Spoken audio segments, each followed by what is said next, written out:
This Torah class is brought to you by TorahAnytime.com. Okay, and we're on. Okay, welcome everybody. Welcome all our Torah Anytime viewers. Tonight, we are learning שלימה to Yecheskel Ben Tzila, and we are continuing on our subject on the 13 principles of faith. Now, last week when we started the first in the series, we spoke about the idea of how important this series is and how important. Well, I shouldn't say how important these series. How important these principles are. It doesn't matter whoever you listen to on these series. It's just important. And today, so I got a few questions follow up with this. I wanted to clarify something because we mentioned last week that somebody who does not believe, that does not go with these 13 principles of faith, that person has no share in the world to come. So I had a few questions that follow up, like what's the difference between Karet and no share in the world to come? Different questions on that idea. So I want to just try to clarify on these concepts. The idea of Karet, we did give a class on Karet. It was a long time ago, maybe 2-3 years ago. I believe it's online on Torah Anytime. We gave a class on the Karet and the different ideas of Karet. But just to give a brief understanding on Karet, there is technically 3 categories to Karet. Now, and people are familiar here when I say Karet, what that means, right? Not the good stuff. Oh, not Karet. Okay. Karet means to be, the literal translation will be, let's say, you could cut off. If someone has a rich papa, or doesn't matter, not a rich papa, and they say those 3, most horrible words that any human being can ever hear, you're cut off, or you are cut off, is the most shocking thing that a person can even, listen to hear a father say. There are certain sins that the tradition, the oral law tradition teaches us that there are 36 sins that a person gets cut off from God. That means you're, like, bye-bye. It's, gamanu, finished. There's nothing to talk about over here. Those are, like, really, really, really, really, really serious sins. And now there's 36 categories. I believe we went through all of them in that previous class. Now, just FYI, one of those are one who does not keep Shabbat. One who does not keep Shabbat is Karet. It gets cut off. Now, what does it mean to get cut off? So there's 3 different types of cut off. And this is how the Rabbeinu Bechai explains it. That one of them means that you get cut off, that you die prematurely. Again, and that is, by the way, that's like the lightest, of all the 3 versions. You die early. Not something that anybody would want to bring upon themselves, and especially not for the sins that you'll see what they are. Now, that's number 1. You die prematurely. Number 2 is that your soul gets cut off. What that means, we'll explain that in a little bit. But the idea is that when you get into the next world, your soul is gamanu. It's finished. There's no more. It's cut off. Number 3 is the worst, which is the body and the soul. So you die early and your soul gets cut off. So it's either your body gets cut off, or your soul gets cut off, or both of them gets cut off. There's no win-win situation over here. By not keeping Shabbat, what do you mean? Like, completely not keeping Shabbat? Or like, for example, turning on hot water? Or like...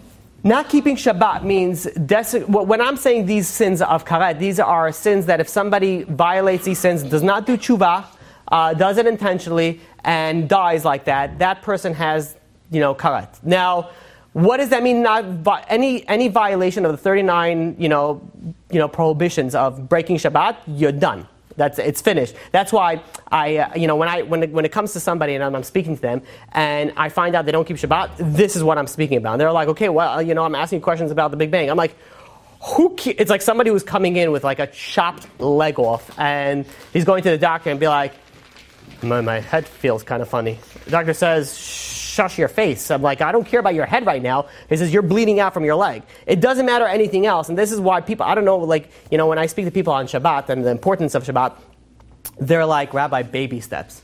I'm like, baby steps is fine, but you've been doing baby steps for like 4 years. I'm like, you're spiritually disabled. I'm like, what's it the baby steps that's taking so long? That's there's no baby steps after a certain while. There are people that are trying to go and become more religious, and it's taking them 7 years to keep Shabbat. Like, do you understand the importance of Shabbat? Do you understand what it means if you break Shabbat?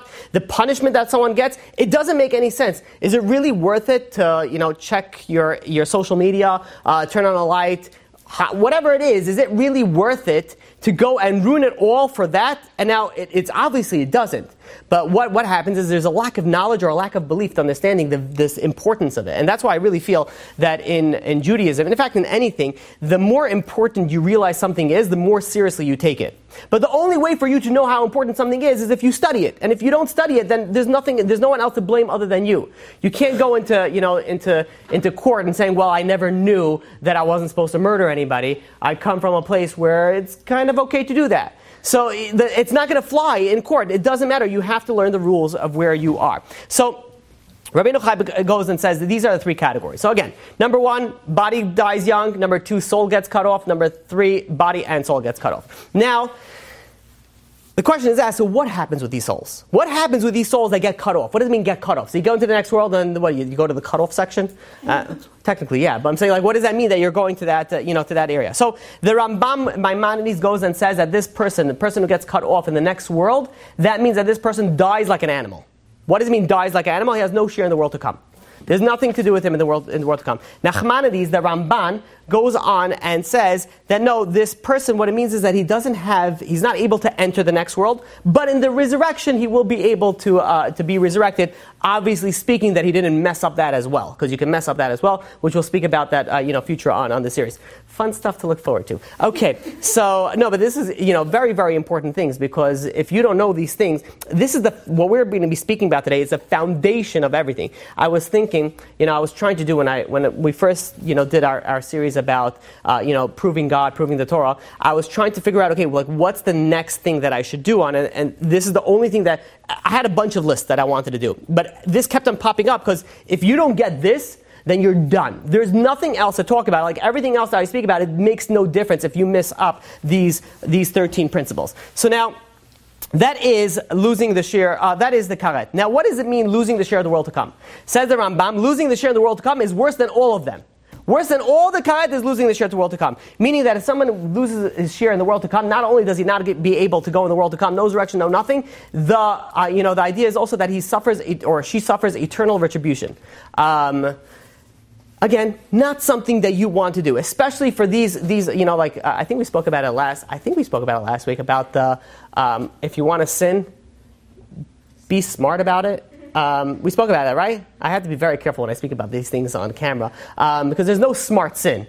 But I'm saying there is idiocracy sins. There are sins that are insane, that makes absolutely no sense. These sins are insane, they make absolutely no sense. So, karet is very, very bad. No share in the world to come is that on steroids. So you do not want to mess with these things. You mean sins that punishment is karet are stupid to do? Well, all sins are like that, but sins that are karet are especially, yes. So there are sins like a lav, like you violated a negative commandment of the Torah.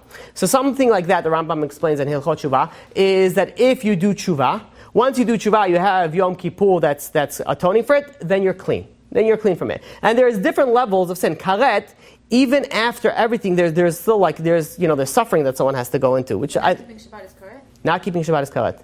Another example. Shabbat's not so easy. What? It's not so easy to just keep Shabbat. So many laws. I didn't make it up. I'm sorry. I don't know what to tell you. You're always like... No, this is very good. This is very good, because you're asking questions that people ask. It's true. Yeah, it's not easy. You're right. It's hard for people to do that. Okay. Thanks for the information. You're right. I mean, there's nothing else. It doesn't change anything. I mean, it's like But how is that fair? What if you're Jewish and you never know? Let's do one question at a time. So how is it fair? How is it fair that if something is difficult, because if God put it in the Torah, that means you're able to do it. Some people, it's harder. You're put into a situation where your parents yell at you and punch you and hurt you. Right, yeah. And then it's very difficult. Even at those situations, it's possible to do it. You have to be smart. I've had these questions asked by people, and I explain to them in a very simple manner, and it usually works out very well. I mean, they don't always get back to me, so I don't know if the parents murdered them or anything, but usually it ends very, very well. You have to do things smart. In life, in general, always good advice, do things smart. And especially when everybody's smart, so they're not going to do it smart. You don't have to be smart to do smart. You have to just know somebody smart. And so as long as you know somebody smart, ask them for advice. And problem is, if you ask somebody who's smart and arrogant for advice, that's a recipe for disaster. That's why you have to be smart to pick somebody smart. That's true. Yeah. Okay, there you go. Yeah, we're going to go in a circle. But the idea is, you're right, it is difficult. Some things are hard, and some things are very hard, and there are tests. And that's why there's tshuva. That's why there's repentance. If you fail, you're able to go and fix it up. But it doesn't give anybody an excuse that they don't have to keep Shabbat. Then there's a tinok shenishba. There's somebody who never knew that he's Jewish, never knew this, never knew that. Okay, first and foremost, we are not God and we're not judging. Only God judged. All I could tell you was the rules and the instructions that He gave.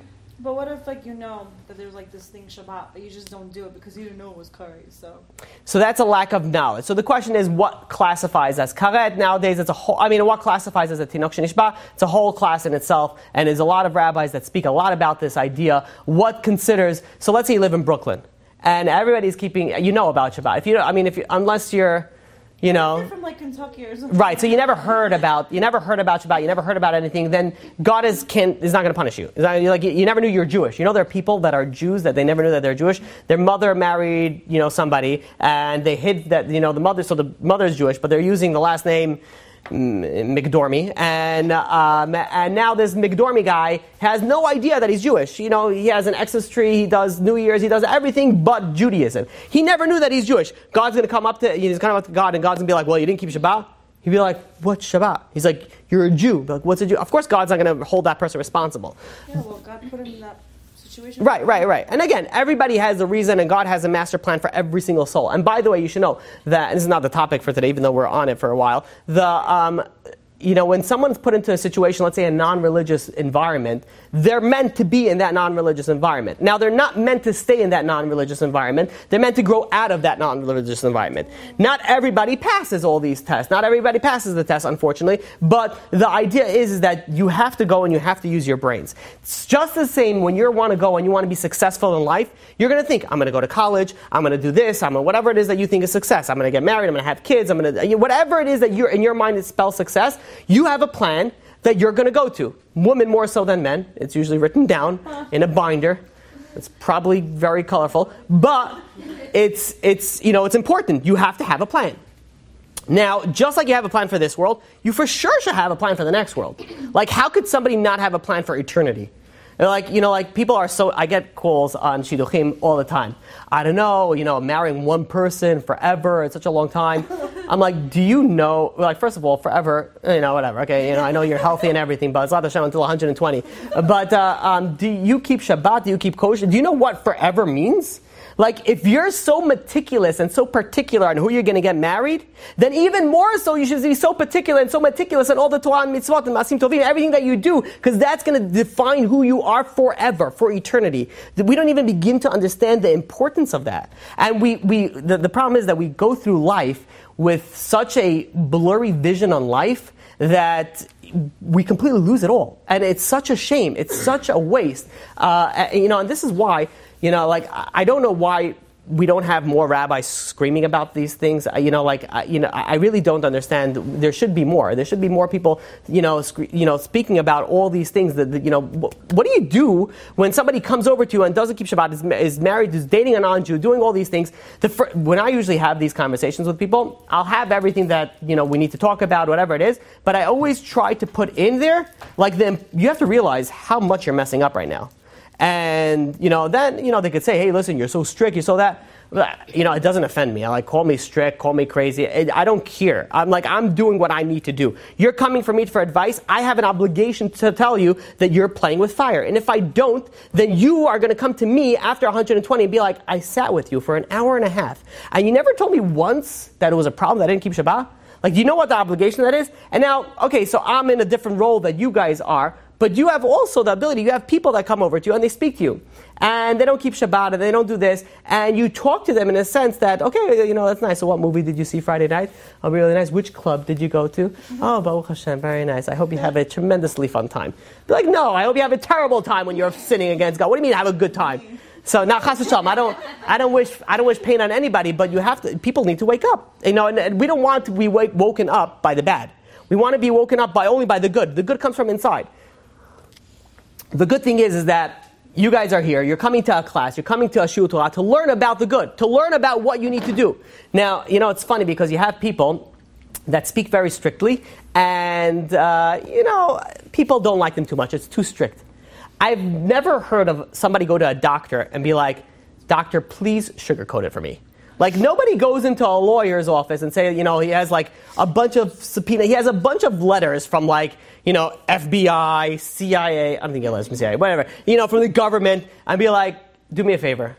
Please sugarcoat it for me. No, the guy says, tell me what I'm up against. They want to know, people want to know the truth. Yet when it comes to spirituality, be like, is there like somebody who maybe says something a little bit lenient and I could go about it? I'm going to go speak to a different rabbi. I've had people that tell me this. I went to a rabbi and never screamed to be about Shabbat. I'm like, I don't know what to tell you. The guy's not a rabbi. Whatever. I don't want to speak bad about him. I'm like, people go and they shop around. You shop around, you get a second opinion from a doctor. You get a second opinion from a rabbi. Is it really that bad not keeping Shabbat?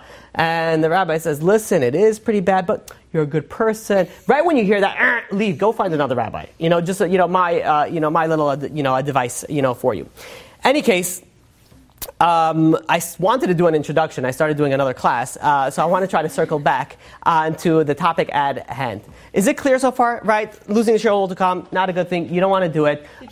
Keep Shabbat also. Right? Good summary. Okay, let's move on. So now the Rambam and the Rambam goes in Hilchot Shuvah in the third chapter of Hilchot Shuvah, the 6th halakha. He brings down there are certain categories of people that have no share in the world to come, and these are based majority off these 13 principles of faith. For example, there is something known as a mean. A mean is, the Rambam explains, as a few different variations of a person that can be classified as a mean. This mean has no share in the world to come, meaning that if he goes and he dies without doing tshuva, no share in the world to come. This is somebody who says that there's no such thing as a God. He has no share in the world to come. Somebody who says that there's more than one God. There's two gods. Also no share in the world to come.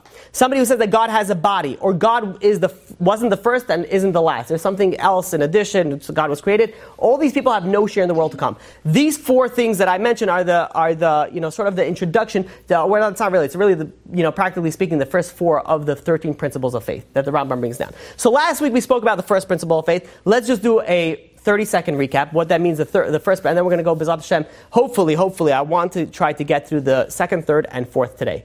Go for 3. Last time we only got 1. People are writing here. Do you mind if I ask what they're writing?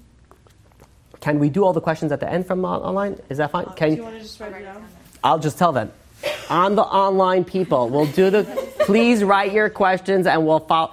You know what it reminds me? You speak to like an older person, they have to scream. I'm like, why am I speaking any differently? You ever see that? You go to an old person and be like, hey, this is a video chat. Do you hear me? On the other side of the world. Like, this works like a phone. Relax. It's okay. See, I make jokes in myself, in my head. Okay. In any case, so whoever's in the online, what is it called? Live stream, whatever it is, you can write your questions and B'ezrat Hashem will try to answer them afterwards. Okay. Made fun of myself, done that, and we're back on track. Okay, so now what is the first principle of faith? The first principle of faith, okay, we said like this. We said that God is a boreh. God is a creator. God is a creator. What does that mean that he's a creator? That he creates yesh me'ayin, something from nothing. Nothing that we have, we cannot create nothing. We cannot create something from nothing. We can create something from something, but we can't create something from nothing. God created everything from nothing. That is what it means to be a creator. Additionally, this is also very important to put in that Judaism rejects the idea of pantheism, that God is the universe. God is part of the world. God is distinct from the universe. God knows everything that happens in the universe, but God is not the universe, per se. Then we spoke about that God is a manig. Manig means that God supervises everything that happens. Hashgacha pratit, every single thing that happens to you. Every single thing to the smallest thing is supervised by God and is checked off by God, like, yeah, I wanted that to happen to you. Yeah, I want that to happen to you. And then again, this is a whole topic. I don't know if we spoke about it last week, we spoke about it previous time, the whole idea of free will and sinning. We're not going to get into that idea, but everything that happens to you is from God, and God oversees everything. And finally, the last idea is that God alone is the one that makes and creates everything. That is the first principle of faith. Okay, now let's go on to the new idea of the second principle of faith. So the second principle of faith goes like this: Ani ma'amin be'emuna shlema. I believe with perfect faith, with perfect emunah, with perfect knowledge, שהבורא יתברך שמו, that God, הוא יחיד ואין יחידות כמוהו, he is one and there's no oneness like him, בשום פנים. והוא לבדו אלוהינו, and he alone is our God. הווה, ויהיה. He was, he is, and he will be. Now let's try to explain that. Now a lot of times, even if you read the English translation on it, you're like, okay, there's like you don't realize how many concepts was just presented in that one line. This is also, it's unfortunate when people just use translation, they lose a lot. You lose a lot in translation. So let's try to go and break it down.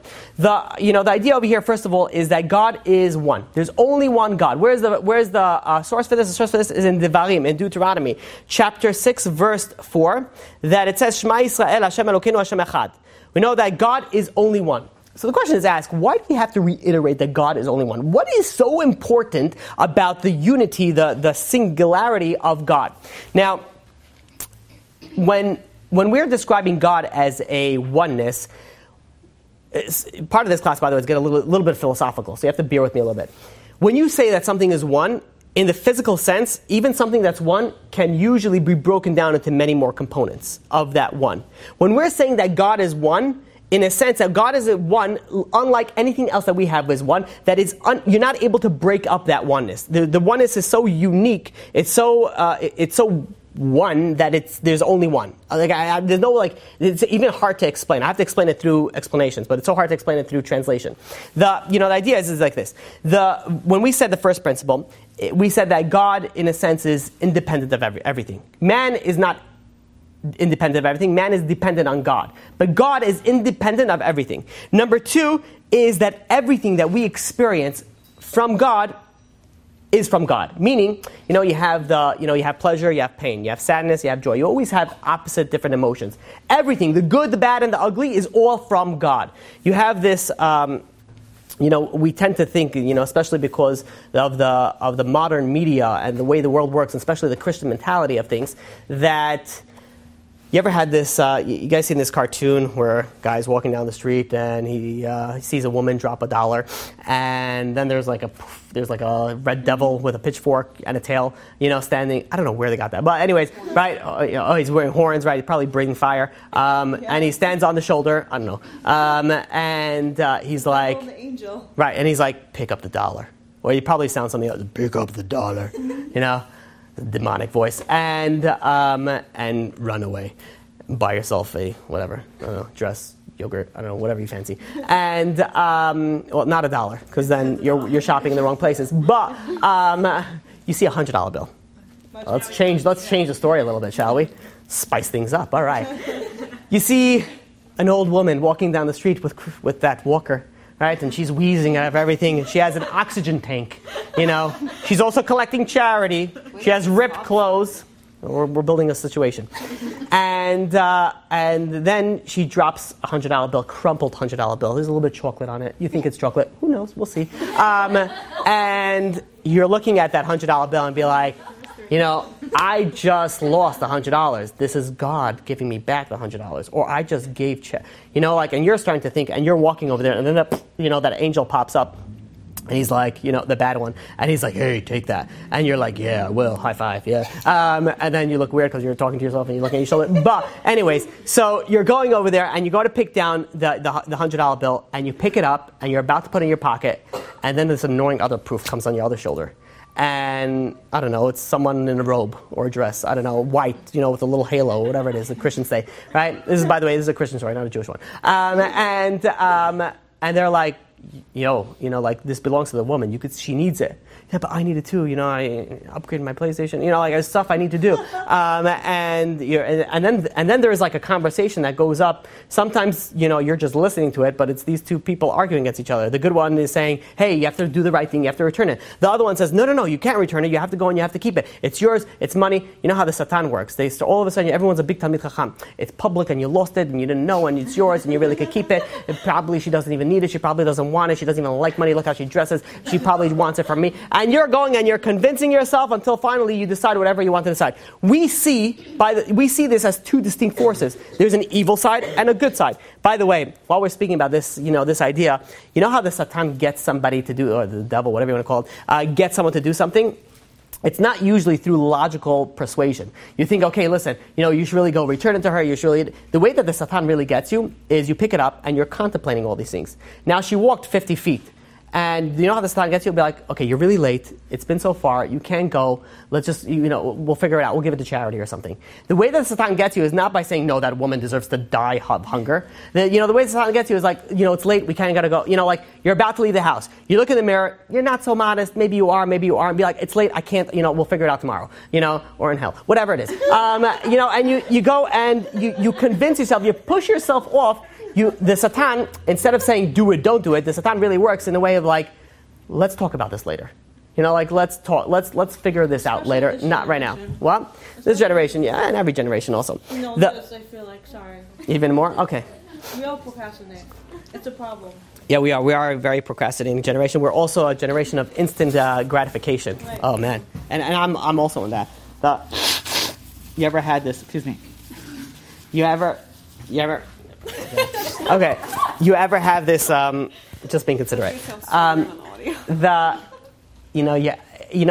much we're so enveloped in technology that if you're holding a phone and it freezes for a second, if I get frustrated, I put down the phone and be like, whoa, I'm just messaging someone from Israel, Africa, and I don't know, whatever other places I'm messaging people from. And then I'm I'm upset that it was a lag of a second.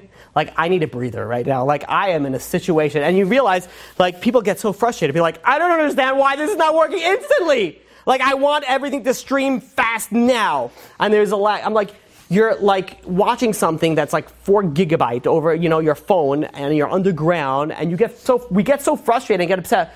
Be like, that's it, Verizon. If you're not good, then you're not good. I'm going to go switch to somebody else. And then we call up with that. I pay good money for this service. I'm like, we're dealing with magic over here. Well, not magic. What I'm saying, but for most people, no one knows how these things work. And we get so frustrated on how things are. You have people, they're driving in a car, and let's say the car is a little bit old, so there's no heat. I'm like, you're driving in a carriage at 60 miles per hour. Let's just say thank you for that for a second. Because we need so much instant gratification, because we procrastinate so much, we also lack in our, in our thankfulness. We also lack in our gratefulness, which is also a very, very, big issue. And I wanted to get through 3 of these things. Okay. No, it's not your fault. It's not a problem. It's not a problem. It's good. Happens to be people happen to, it's fine, interesting. Make a poll. Would you rather me go on topic or off topic? I'm going to say off topic. I don't know. We'll see. Okay, back to what we're talking about. Now, when we're saying these 2 angels, right? These 2 things, you have a bad angel, you have a good angel. We think because of our Christian, influence, and because of our media influence, we think of 2 distinct forces. But it's not that. When we say that God is unique, God is alone, God is one, that means that both of these come from God. Both the bad and the good come from God. Now, again, God created the Satan. Satan is an angel. God created that. God created that for a purpose. What is the purpose? The purpose is otherwise you don't have free will. You need to have the Satan in order to make anything make sense. But it was a creation, and everything comes from God. So when we look at that, we tend to split up our days. We have you could call it the holy part of our days and the non-holy part of our days. So the holy part of the day, so we're coming to Shu Torah. We're praying. We're saying bracha. We are learning Torah. Whatever it is that we're doing, we have a holy part of our day. And then we have the non-holy part of the day. So I'm not talking about a sinning part. I'm talking about a non-holy part. So we're working, we're going shopping, we're doing things that we need to do. Those things, if you're realizing God's oneness, then everything is holy. God is with you everywhere. And we're soon going to see, the importance of that. The idea of God being, there's a terminology that I have to explain. I once gave this class and I lost a lot of people on this topic. The idea of absolute. God is absolute. Absolute. Absolute means that God is infinite, unchanging, always remaining exactly the same. I guess more infinite is a better explanation on it. Now, the idea, this principle of the 13 principles of faith is saying that God is unchanging. God is infinite. Now, what is so important about this? Let's say you have a simple guy, not sophisticated, just does all the mitzvot, but he doesn't understand the depth of it, that God is absolute, that God is infinite, that God is unchanging. What does it make a big difference? Why is this so important, this principle, that God is so unique, so well known, so only one? There's only one in God and there's nothing else like him. Now, if let's say you have a king, and this king makes a rule, and this king's law, gets passed, and everyone follows it. Then this king dies, And the next king says, listen, why did this king make this law? Because X, Y, and Z. If we could remove X, Y, and Z, we could remove the law. We could go and we could change it. Why? Because the king was speaking specifically on his time, on what he was dealing with, and that's all that he knows. But let's say you're dealing with a king that is infinite, a king that knows the past, present, and the future. Now, if he gives you a law, you cannot say, well, listen, what was he referring to? He was referring to what it means in this situation, in this scenario, in this particular time. No. If a king, if somebody that is unchanging and infinite, that is absolute, then if God gave you, which is God, if God gave you a law, that means that law is unchanging. Which means is that in order for the Torah to be unchanging, in order for the Torah to be absolute, God needs to be absolute. God needs to be unchanging. Make sense? With me so far? Okay. So now, this is something that we spoke about in our divinity series, the lecture number 8. We spoke about why do we need religion? Why can't we just be a good person? Because the idea is, and I want to speak a little bit briefly, about it. The idea is that when something is unchanging and absolute, we cannot change it. But if something is changeable, we change it. And I'll give you an example. Let's say you have somebody that there's an elderly person that's getting older, and they they're not happy with their life. They want to end it. They want whatever. There's a bunch of laws that are going out now about it, and there's a lot to talk about that in itself. Halachically, there's nothing really to speak about it, but in the secular world, there's a lot to speak about it. This person goes over to a doctor, and he wants to go and he wants to end his life. Now, this doctor could say, listen. He could think and he could start saying, listen, I'm doing a chesed. I'm doing kindness. I'm going and I'm helping this person. So he's using his own ethical logic to go and present his own ethical ideas. The same idea when you have something called abortion. Abortion, you have somebody that goes and they say, you're not supposed to kill a person. But it's not a person because it's still, in the womb. And whatever, since they decided that it's not a person, they consider it's not a person and it's not murder. So what happens is when we have ethics that are relative to whatever we decide, we change reality based on our own whims and our desires. But if we have something that is unchanging, then there's nothing that would ever be able to change. Meaning that the only way that the Torah can be unchanging is if God is unchanging. So we see how important and how imperative it is that if somebody doesn't believe that God is infinite, God is unchanging, God is absolute, you miss out on so much because then you think, okay, well, if God's not absolute, then the Torah can also be changed. And that's why you have people that change the Torah. Some people may call them reform, some people may call them conservative, other people may call them crazy. But in regardless of what they say, they change it. Why do they change it? They change it from their lack of understanding of what the 13 principles of faith are. They don't understand that if God gave you something, that it does not change. Let alone by you, who is a nothing, a nobody. So for sure that, by, in any aspect that wouldn't change. When somebody goes and when somebody lies to somebody else, that is somebody trying to fool somebody else. When somebody goes and gives excuses, that somebody is lying to themselves. You understand the difference over there? So when you lie to somebody else, you're trying to fool somebody else. When you're giving excuses, you're fooling yourself.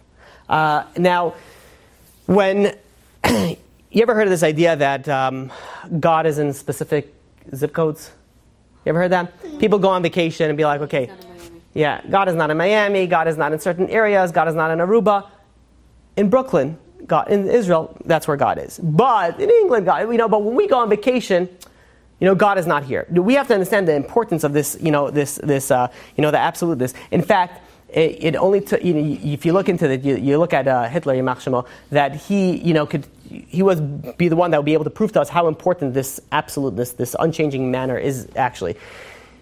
There was a law in Germany that you were not allowed to commit genocide. I always wondered, let's put some things in the law. Yeah. No mass murder. You're like, oh, yeah, that's a good one. And they're like, well, who exactly put that in? But anyways, you're not allowed to commit genocide. The question is, how do they commit genocide then?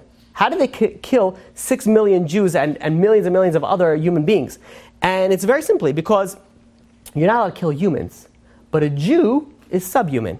If a Jew is subhuman, then it's not genocide. So you go and you try to go and you change things around. The same way if you look at the Torah. If you look at the Torah and saying, hey, listen, God said this, but Shabbat, electricity, there was no electricity, there was be like, oh, hold on a second. God is absolute. If God said that means it's forever. Electricity, not electricity, you're not the one to decide. You don't know. If God said you're not allowed to do this, you're not allowed to do this, and that's it. It's period. You cannot go and change it. Once you introduce changing, once you introduce the lack of absoluteness, then everything is changing and you're falling apart. That's how important and imperative this principle actually is. That is why David HaMelech says in Tehillim, chapter 16, verse 8, it says, Shiviti Hashem lenegdi tami. I always place God in front of me. Because if you're always placing God in front of you, you will never come to excuses. How can you come to an excuse if God is always there? When do we come to excuses? When we're in our own mind.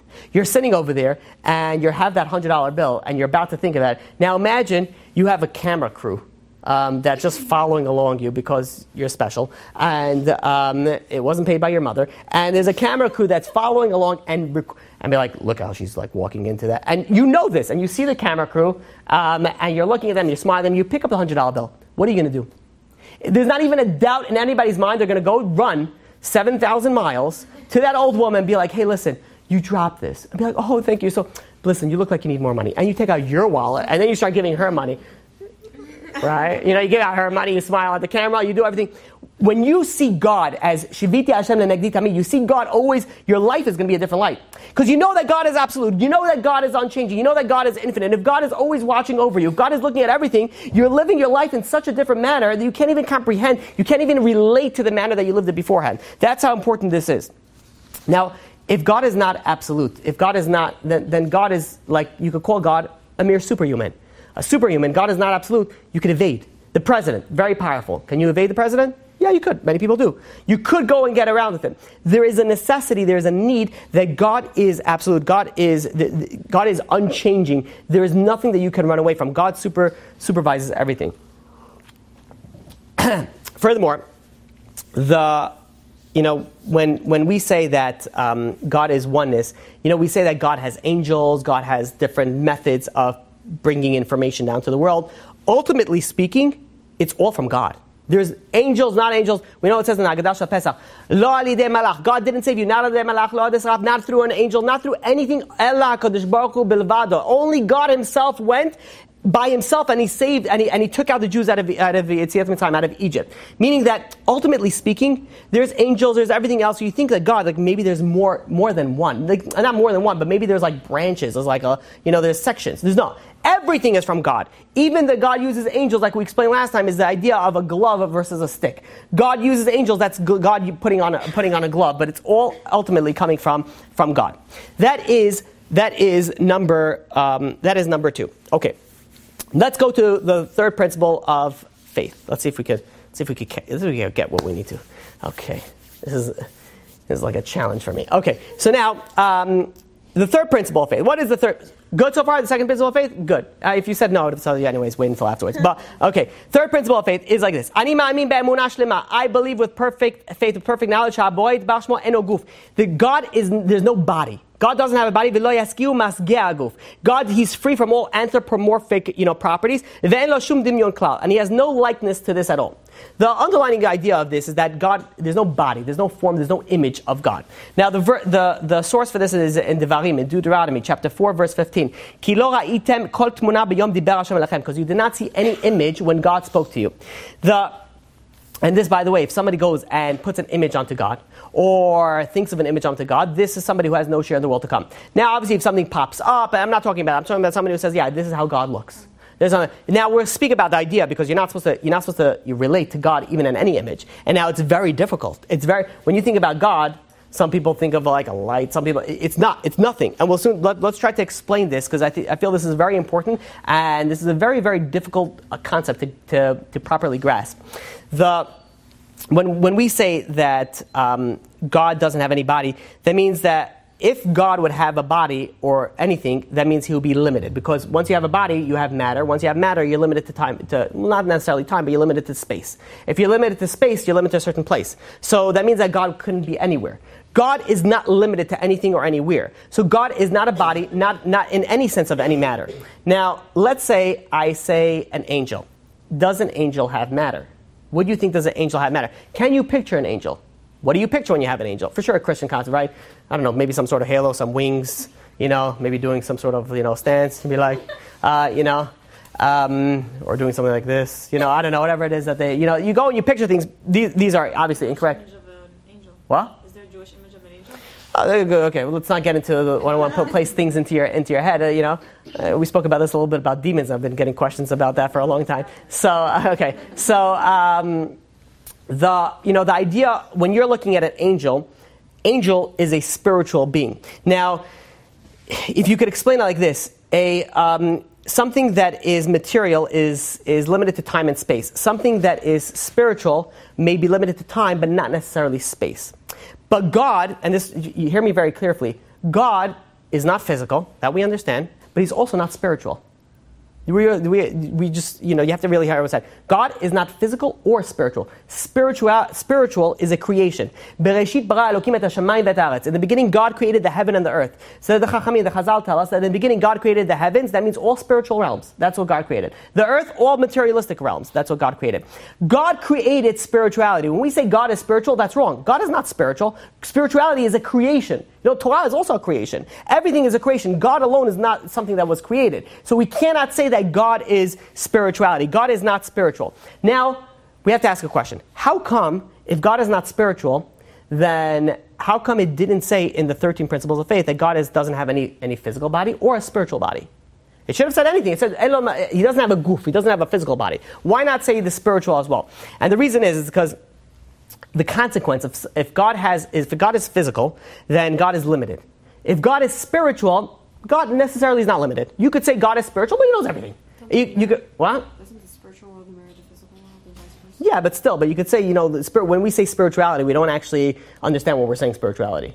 Usually when things are spiritual, I'm a spiritual person. What does that mean?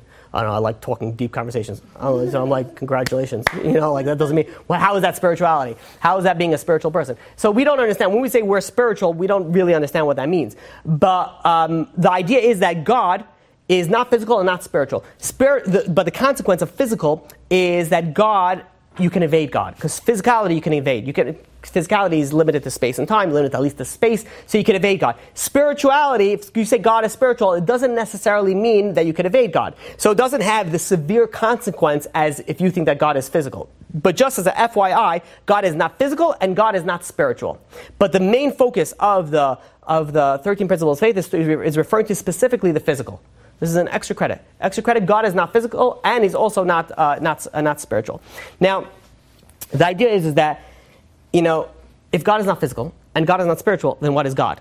And the answer is, we look at Isaiah chapter 55 verse 8. Ki lo machshavotay machshavotechem velo darkechem darkai. Your thoughts are not my thoughts and my ways are not your ways. Meaning we can't understand God. We are very limited in our knowledge. Our knowledge can understand what we're able to comprehend based on our physicalities, even based on our spiritualities. But something that's beyond that, it's very difficult to understand. We cannot comprehend what God is. We know that God is, but what God is, we cannot comprehend that because of our lack of ability to do that. Will we when we die? In a sense, yes. In a sense, yeah. But hold on, that's a good question. Even if somebody says, okay, I don't understand God, but I understand a little bit of God. Like, no, you don't understand. You don't understand anything about God. Yeah, you maybe want to say you understand how God relates to this world in the essence of Kabbalah, and there's different things of what Kabbalah speaks about. Maybe if we have time, we'll try to speak about that in our later classes. But in the simplest of form, we don't know and we cannot understand God, not even the littlest. We know that he exists and we know what he wants of us, but when you try to go and comprehend what God is, that it's impossible. It's not. There's no ability to it. So now this brings us to a to a question. It says, first of all, it says in Bereshit, it says in chapter 1 verse 27, it says that God created the human b'tselem Elokim. God created humans in the image of God. What does that mean, in the image of God? I thought God is not physical. What does it mean that God created humans in the image of God? So what it means is that it's referring to the same attributes as God. We gave an example similar to the idea of free will. God has free will, we have free will. There's ideas that we are similar to God. But in the sense of the way that we look or anything like that has no relation. Yeah? But you just said that Yeah. So isn't it contradicting? Not at all. We cannot understand God, but we have the same attributes of God. Just two people are merciful. Do they understand each other? Be like, oh, you're mercy, I'm mercy. We're like twins. So the idea is like, we could have the same attributes, but we could be completely two different people. You think like, for example, the Nazis had mercy on animals. The Jews had mercy on everybody, on humans, whatever it is. That means that we're the same. We have the same. Just because we have similar attributes doesn't mean that we're the same. So the idea is that even though you're similar, it could be worlds apart.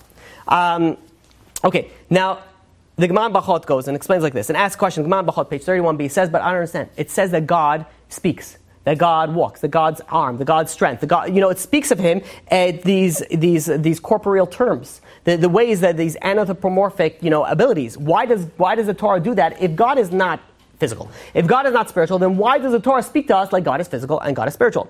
Answers the Gemara, because the Torah is speaking in the way that humans understand. It's trying to relate to humans, but not, and that's why this is so important, because you could go through the Torah and take things literally.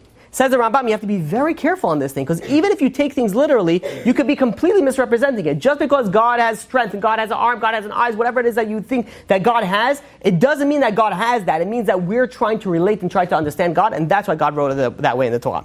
Now we can understand a little bit of an idea in Exodus, in Shemot, chapter 33, verse 8. Moshe Rabbeinu goes over to God and says, Harini kvod et kvodecha. Show me your glory. Moshe goes to God and says, I want to see your glory. What did Moshe Rabbeinu, I think we may have spoken about this before. What does it mean that Moshe Rabbeinu says, show me your glory, show me your... Moshe Rabbeinu, when you see a person's face, that's very distinct. You're able to now take that person out of a lineup. You're able to comprehend that person as a unique person now, because you know what that face looks like, and every face is different. Even people that look very similar, there's the differences in their face, and the face is different. Moshe Rabbeinu goes over to God and says, and he says, I want to see you differently. I want to see your uniqueness. I want to see how you stand out from everything else. What did God answer him? God answered him in Exodus chapter 33, verse 20. It says, Ki lo yara'eni adam v'chai. Not possible. Because a person cannot see me and live. A person is not able to see God and live. So then God says to Moshe Rabbeinu in the same chapter, in verse 23, it says, V'ra'ita achorai, but you'll see my back. And you'll see my back, and Moshe was okay with that. Now, when you're reading this back and forth, it seems very cryptic. What does that mean? And I heard once this very, very beautiful interpretation like this. The idea is that, let's say, Moshe wanted to understand how things in the world work. And God says, you can't understand how the things in the world work, but you can't see me from the front and see how things work, but from the back you would be able to. You ever hear of this concept, hindsight is 20/20? You ever going to be like, oh yeah, because I did this, because of that. When we're going through the world, we have a lot of questions. Sometimes questions on God. God, how can you do this to me? I am such a good person. I am so amazing. I am so, how many times I hear that? I'm literally like one of the best Jews, around. Like I do so much for God. How could God do this to me? And then, you have questions on God. And God says, you're not able to see me in the face. When things are happening, you're not going to be able to understand it. But ba'achorai, once things happen and you look back, and then you're like, you know what? Like that happened, and I ended up meeting this person. And then, you ever had that, you play that fun game where be like, how awesome is God? And you'd be like, you start looking back and you're like, wow. Like because I was upset of God of like 1, 2, 3, 4, 5, 6, 7, 8, 9, I only then got 10, which was like huge. Like it was all worth it. Like because of that. Sometimes we see it, sometimes we don't. But God says, you're not going to be able to see me in the front. But behind sight, that you'll be able to understand. Sometimes, not always, depending on your level. So when the Torah goes and the Torah speaks about God in a physical sense, it doesn't mean physical at all. Now the question is asked, what are you supposed to think about God? When you think about God, you're praying. What are you supposed to think about? What are you supposed to, you're not supposed to think about a throne, you're not supposed to think about a light, you're not supposed to think about, this, any spiritual being. So there's 3 options that you could have that you could think about. Option number 1 is that you think about the kavanot harashash, which is a very Kabbalistic, kavanot, and I don't think, maybe I shouldn't, maybe you guys do know it, I don't know, but you can think about when you're contemplating, when you're thinking, when you're praying, what are you supposed to be thinking about? Think about these kavanot. If you don't know what they are, then obviously just skip through what I just said.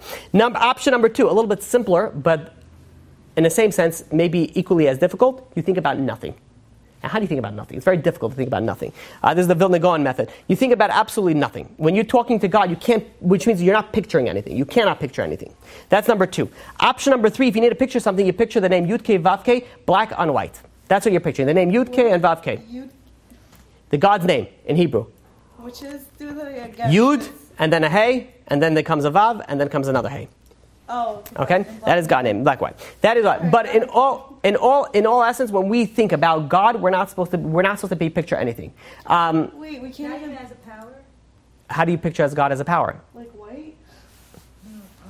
It gets very difficult. I told you it gets philosophical, and I didn't even. What's the sense? I didn't think He is a power. I'm saying there's no image. You're thinking God is all-powerful. Hakel, Hagadol, Hagibor, V'Hanora. God is all-powerful, mighty, awesome, everything. Yes, but there's no image that you could put to him. So you can think of God as all the powers and all the everything. Yeah, but there is no There's no image. He doesn't have a goof. There's no body. There's no reality that we can picture. Because we're bound to reality, physicality, we cannot picture something out of that. But when Moshe did see Hashem's back, didn't he see like talit or something? Okay, there's different ideas, right? There's a different idea about the tefillin, about right. That you don't picture, right? So what did you see? What? What did you see? What we need to speak about is what we spoke about. Okay, we're zooming. Okay, let's just do it. Let's just do it. Okay, I'm talking to myself. I don't know why you guys are listening. Okay, we're gonna do it. Gonna go number 4. So I wasn't sure if I was able to do it, but okay, Baruch Hashem. We'll see Baruch Hashem. Baruch Hashem anyways. Okay. And scene. Okay, now the 4th principle of faith. Good so far? Good, okay. Ani מאמין באמונה שלימה, the 4th principle of faith. שהבורא יתברך שמו הוא ראשון והוא אחרון. He is first and he is last. That God is first and God is last. Now, the source for this is Devarim, Deuteronomy chapter 33, verse 27. It says God who precedes all. What does it mean that God is first and last? This is referring to the eternity of, the eternity of God. Now, human beings, we didn't need to exist. God is existing. Like, there's a very difference, like, the things that we have in existence didn't need to be here, but God, there's no need or want. There's nothing it's out of that concept. God exists, period. There's no never existed, will ever exist. It's just existed. There's eternity to God. When we think of space, so because we have space, we could tell relations and dimensions. For example, there's right, left, up, right, down. There's all these things, and we think, can you picture what it was before space? We can't even comprehend that. What does it mean, no space? We can't even comprehend no space. But who created space? God created space. Which means beforehand, there was no even space. When people try to go and they try to explain, well, I could picture something spirituality, they can't. You ask them this, can you picture space? If you can't, and can you picture no space? You can't. Because what does that mean, no space? A vacuum? What does it mean, no vacuum? Sucked in? Like that means that there's space. You're just getting sucked in. There's concepts that we cannot comprehend. Now, God, because God, God does not, what's a good, God is not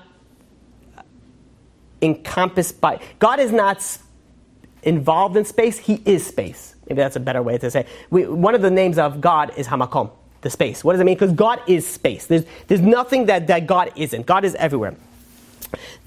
He doesn't, here it is. He encompasses space rather than space encompassing him. Okay, so, if that went over, I don't want to get too much. We're going to get stuck on this, and I really want to go for it. The idea is that, let's just leave it at that. Forget about the idea. The idea is that there's other important factors that I need to I want to get to because of the late hour. There is when you're going to try to investigate a subject, you could be a lawyer or you can be a judge in a matter. Now, what's the difference between a lawyer and a judge? So a lawyer sees things from his litigant's perspective. He has to defend this client. He has to go and whatever he has to do, he sees things from one angle. His client, his client, his client, and his client. A judge, on the other hand, sees things from a completely different angle. The judge is judging something and everything could be right. Maybe he's right, maybe he's right. They're looking at things from a more objective, more a perspective that let's see what the real truth is. So if you really want to search for truth, you have to search for it as a judge, not as a lawyer. The problem is that when many people go and they search for God as a lawyer. They search for God, okay, listen, if God can be over here, they always do the what ifs. Oh, the what ifs gets me under my skin. I speak to people who don't believe God and be like, okay, what if this? I'm like, you're acting as a lawyer, you're not acting as a judge. You want one side to be right. That means you're not looking and you're not searching for the truth. If you want to search for the truth, you have to look at it from a level of a judge. What's this one and what's this one, and let's see what's correct. If you're looking at it from a biased perspective of a lawyer, you're already doomed to fail. And that's why I speak to people about evolution. When you speak about people about evolution and how they're so enveloped in it, I'm like, evolution, there's no support for it. It doesn't make any sense. And like the reality goes against evolution, yet you're believing it with such faith. Evolution, by the way, is a religion. I strongly feel evolution is a religion. It's a very, very strong religion. That people believe it without any having to, any strong foundation to it. And you have something, like if you're looking at something and you're looking something from a lawyer, if you're trying to defend evolution, then you're going to defend it because that's all you want to do. Then you're not going to see the right side. But if you're looking at it from a perspective of a judge, then you can say, okay, listen, what makes more sense over here? What's more likelihood? You're not biased and you're not trying to affect anything over here. You look at it from the right perspective. when we look at the nature of emunah, this emunah in the simplest form, if you go and you search for emunah like a judge, you'll find it very easily. If you search for God like you search like a judge, you'll find it like this. If you search for God as a lawyer, listen, nobody can convince you something you don't want to listen to. There are people that are just not interested, and there's not much that you can do, because no matter what you say, they're not going to change. They don't want to change. You cannot twist a person's arm to believing something. Only that person. What you could do is to try to convince that person. At least be intellectually honest. At least be honest with yourself. At least look at the truth of what it is. The pasuk in Devarim, Deuteronomy chapter 13, verse 7 through verse 8. It says regarding worshipping idols. It says, "Let us go and worship other gods." And then the next pasuk says, God's near you and God's far from you. Or God's far from you. It says the Gemara on Sanhedrin, page 61b. And it says like this. It says, why does it say the gods of near you and the gods far from you? What is the difference? God's near you or God's far from you? When the Torah speaks about, when somebody comes to you and tells you about an idol. Now, no one's interested in like Christianity, because we all know it's fake. No one's interested about anything else. But let's say someone comes to you, hey, listen, there's a guy in some far east mountain, and he sits over there and he's a magic man. He's able to produce things, he's able to do things. They do things like no one's ever done it, in some Thailand, some mountain, like crazy place, and you're going to be like, really? Wow, maybe there is something to it. Maybe there is something. When somebody goes and tries to convince you on idol worship, they don't try to convince you on the local idol worship, because that's all false. They try to convince you of something that's far, something that's very, very far out that you don't know, you never heard of before. It says the Torah, says, don't be fooled by this. The idols near and the idols far, exactly the same. Just like the ones over here are false, so too the ones over there are false. There's no truth to it. When the olden day idolatry, what was the purpose of idolatry in the olden day? To get you what you wanted. So people would, let's say, want to commit, certain pleasures. So the idol said that they have to do it. So what could they do? I'm sorry, I need to do it. The idol said you need to kill, you need to sacrifice for it. I would love not to kill people, but what can I do? I have to follow the laws. So it's a way of easing your conscience and doing what you want. Evolution is exactly the same way. What is evolution? There's no such thing as God, because God didn't need to create the world. The world created by itself. What we're trying to do is, by evolution, is trying to go and saying that there's no God. We're trying to free up our conscience and doing whatever we want, just like idolatry. So we look at idolatry nowadays. Says Rav Shimshon Pincus, the evolution is an idolatry nowadays. In the olden days, it used to be different idolatry. Today's avodah zarah is evolution. Why? Because you're going over here and you're trying to say, hey, listen, everything happened by God. Everything happened by God. There is no God. If there's no God, I can do whatever I want. Same exact formula as last idolatry. Oh, there is this idolatry says I need to do this, and that's why I want to do it. Who said that idolatry need to do it? The person who wrote it down. The person who had the temptation, had the ta'ava to do this. He writes, okay, we need to do this, and this, and then he puts it in. When you're going and when you're looking to search for God and understand God, very, very important to do something as a judge and not as a lawyer. There was, to try to understand this concept, we'll end up with a short story. There was once a wealthy Polish nobleman who had a son. Now, this son was going to go, and he was going to go and join the priesthood. He was going to go and become a priest. And he went to study, the covenant, whatever. He went to study to become a priest, and all his searches eventually led him to actually converting to Judaism. Now, obviously, you can't just say, hey, listen, I saw everything over here. Back then, in the 1700s, you can't say, hey, listen, I saw everything and I want to be Jewish, and be like, okay, enjoy, we love you anyways. What can we do? Like, no. He went and he had to escape. He ran away from his life, from everything that he had, because he realized that Judaism was only the truth. So he was able to evade. Once his family found out, and the Christian government the church found out, they started sending search warrants everywhere for him. He was able to evade them for many years, until finally they captured him. And once they captured him, they tried to persuade everything. The mother, the father, hey, listen, come back to Christianity. You understand they're going to put you on trial, and if they put you on trial, you're going to get killed for this. This heresy, this leaving your religion, you cannot do it. And the son, said, listen, what can I tell you? He says, this is the truth. I'm not leaving from the truth. And no matter as much as they decided, he wasn't bending from the truth. So they had no other choice but to put him onto trial. And they put him onto trial. Now, needless to say, if anybody studies history, especially in the Christian history, the trials weren't a trial. It'd be like, okay, what do you say? Interesting point. No, it wasn't like that. The trial was one biased way, and this is how it's going to end. But let us appear to be civilized, and let us appear to be, go and show that we are, very humane, and we want to see your side. It's the same thing in the Spanish Inquisition. You look at all these ideas. There was no fear hearing in these things. The Jews were brutally murdered and tortured, especially anybody else who wasn't following the Christian way of life. So he was put into trial, whatever fake trial it was, and he was sentenced to death. Now, while he was in prison, right before he was going to be, finish, his death sentence, one of the priests, goes over to him and says, "Listen," he says, "I want to ask you for forgiveness." He says he was on the ruling side, and he says, "I want to tell you," he says, this court case was over before it began. There's nothing that I could have said. There's nothing that I could have done to save you. But I still feel bad, and I want to ask you for forgiveness. I feel very bad. Please forgive me. Because if I could have done anything, I would have done something. So this convert, this Geld Tzedek, goes and he says in a very calm voice, and he says, when I was 5 years old, he says, my father was extremely, extremely wealthy. He still is extremely wealthy, a very, very big nobleman, and I built a tremendous castle out of sand. It took me forever to build it. This huge, it was sections of this castle.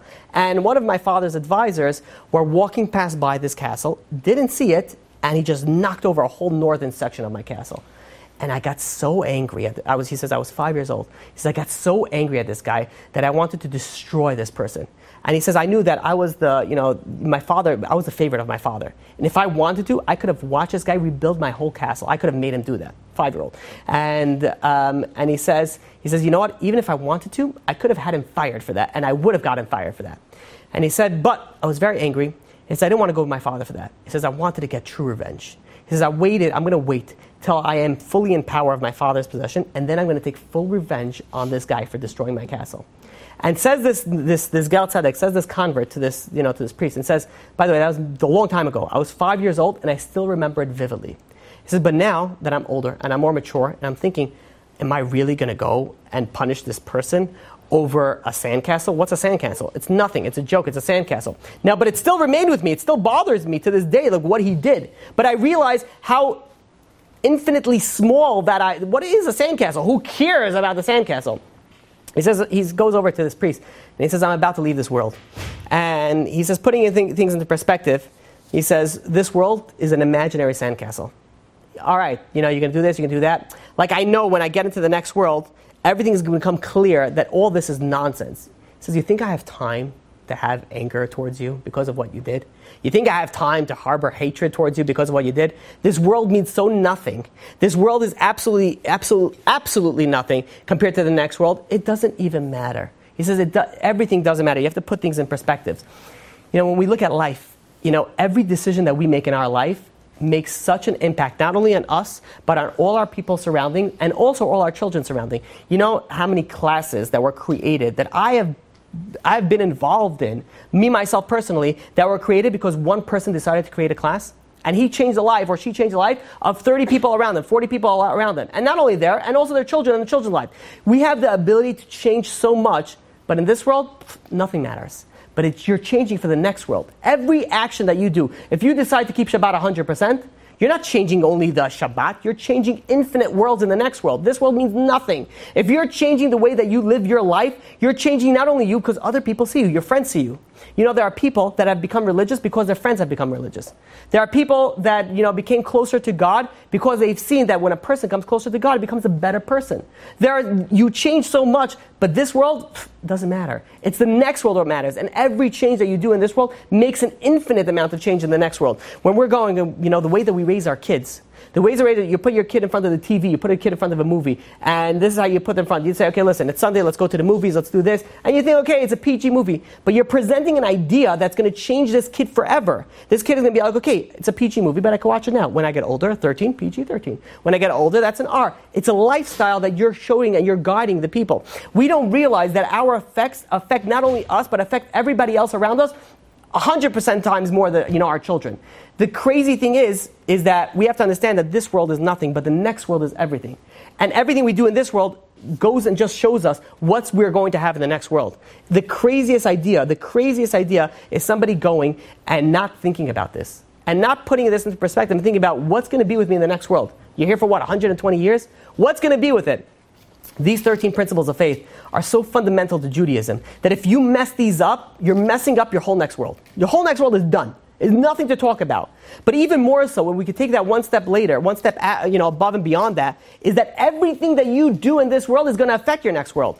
Obviously to a lesser extent than these 13 principles of faith, but at the same point in time, it's going to affect where you stand for infinity. You know what that means, forever? I don't think we understand what forever is.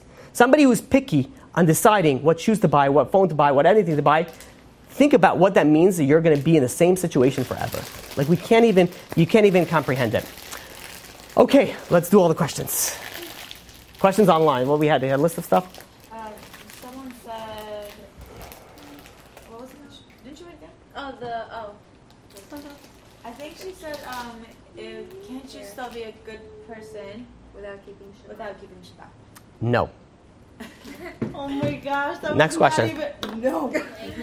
Actually, it's a good it's a good question. Question is like this. Question is, can you be a good person without keeping Shabbat? Yeah, but you're not going to be the best person. No, you want to be the best. Well, who are you a good person to? Oh my God. Define what it means. Yeah, you're a good person yourself. Hitler thought he was a good person. You could be a good person and not keep Shabbat and murder people also, for the good purpose. You could be a good person and just do all the things right except not keep Shabbat. Right, so then you're good according to you. If you want to know what's good according to the absoluteness of it, no, you're not good. If somebody goes and doesn't keep Shabbat and they think that they're a good person in their own standard. And chazak bucha, I hope you're happy. What? Maybe not enough. In their own standard? In God's standard. It's very simple. Not enough. Well, yeah, not enough is a good, yeah. But if you want to be good, you have to be good according to the one who defines good. If you want, it's like saying... Of course there's levels, of course, 100%, you're right, there's levels. It's like someone comes over to the government, walks into the precinct, the police precinct, and says, hey, listen, it's very hard for me. What is it called, the kleptomaniac, when you steal things? I haven't stole things in a year. I just stole my first iPod in like 6 years. I'm considered amazing, right? Like, I'm considered amazing? And be like, can you come here for a second? Just dip your finger in this ink over here and put things over here. We need to do something, with you. They're going to book you in. I don't understand. I'm such a good person. I'm giving this to the poor people that need iPhones. I'm such a good person. Like, what do you mean good? It's like, good isn't relative to what you think. Like, you think you're a good citizen. Why? Because you think you follow the laws. But let's say someone comes and does an audit on you, and you're not following all the laws. In your mind, you're still a good person. So are you a good person? Are you not a good person? It depends on who you're looking to. If you're considering yourself, if you're judging yourself, who are we to judge ourselves? You think you're enough to judge yourself? I'm a good person. If you want to judge yourself for honesty and truth, there's only one way to judge it, and that's through the Torah. You want to be a good person, you keep the Torah. You don't want to be a good person, you don't keep the Torah. It's a simple, obviously there's levels. For sure there's levels. Somebody that can't keep all this and has to do that and has to take things slowly, fine. Speak to me privately and whatever, the situation it is, or speak to any rabbi privately and whatever the situation is.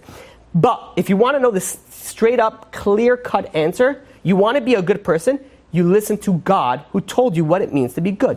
You don't want to be a good person and you want to convince yourself to be a good person, then you're making excuses for yourself. If you're making excuses for yourself, nobody can help you. Because you'll always think that you're good.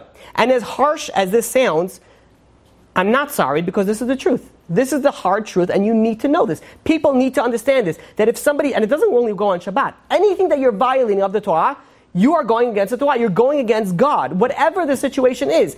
You don't like it. There's nothing that I can do. I didn't write it. This is what the Torah is, and this is how it is. It's very simple. At one hand, it's very difficult. But on the other hand, it's very reassuring. It's very reassuring. We'll speak about this concept more in depth when we speak about reward and punishment. But the idea has to be very, very clear. If you think that you're a good person and you don't listen to God, you're judging yourself based on your own circumstances.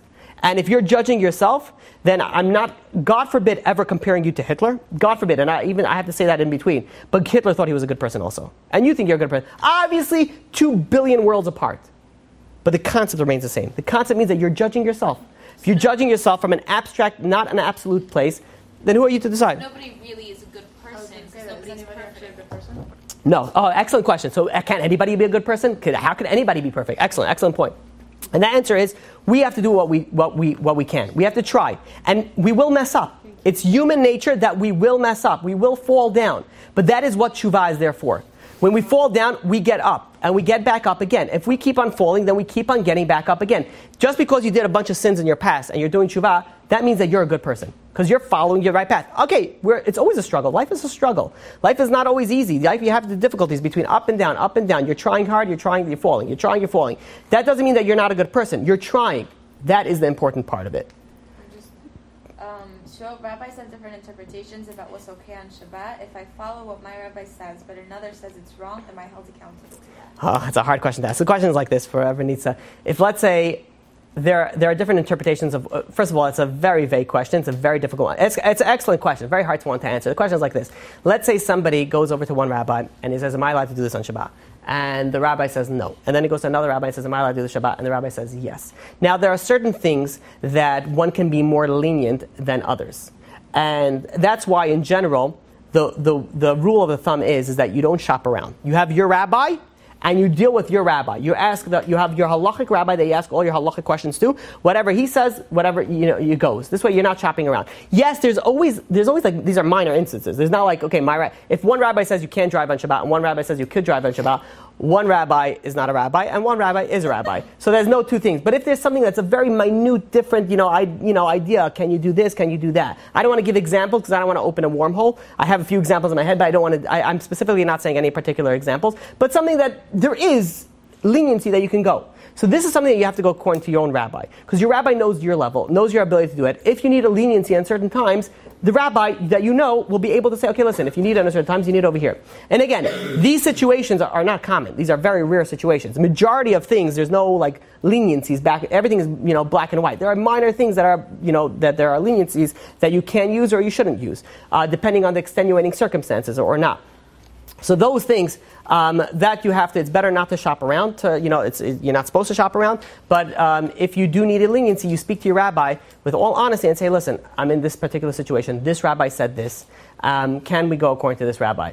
Can we go according to this idea? I need this for whatever X, Y, and Z. And there's so many examples I could give, but I don't want to give for a very obvious reason. Yeah. So is it possible to keep every single halacha? Is it possible? Rabbis keep every single halacha? No, it's not possible because not everything is catered to you in specific. Well, okay, no. I mean every single halacha. You have the ability to keep everything, but you also very likely will mess up. And then you do tshuva, and then it counts as if you did real tshuva, it counts as if you did everything. See, we tend to see it as very, very scary, like, okay, it's all or nothing. It's not. You mess up, you do tshuva. Are we expected to be keeping every single halacha that's applied? We are expected to do everything because that's what it was given, but God knows that we're human, and God knows that we have the ability to fall, and because of that, there was an institution. The tshuva was instituted that you're gonna fall. Even a righteous person messes up. Even a righteous person, a tzaddik falls 7 times and gets up. What does that mean? That he falls, even a righteous person is able to fall down, but the idea is, what is a righteous person? He gets right back up, or she gets right back up. You will fall down. Now, if you don't, chazak buch until 120, you're not going to, but likelihood of the situation is that you're going to try to be a good Jew, and you're going to mess up. And that's not okay. You're not supposed to be messing up, but you can fix it. You just get back up again. It's like you're falling. You're running in a race, and you fall down and be like, okay, the race is not over. You just get up and you start running again. So you have to do is you mess up, you have to just stand up and you have to run again. The tshuva process is a fairly simple tshuva process. I mean, the simple of tshuva is not so crazy. It's like, number 1, stop doing the sin, obviously. Number 2, regret it. Number 3, confess, to God. That's it. So you're stopping to do the sin, you're regretting and you're confessing it. That's the bulk of the tshuva. Like, that's it that you need to do. It's like obviously there's tikkunim and there's different things that you need to do for different, but I'm not talking on the Kabbalistic level. Basic, simple level, you mess up, a very simple method, just get back up again. That's it. You've just experienced another Torah class brought to you by TorahAnytime.com.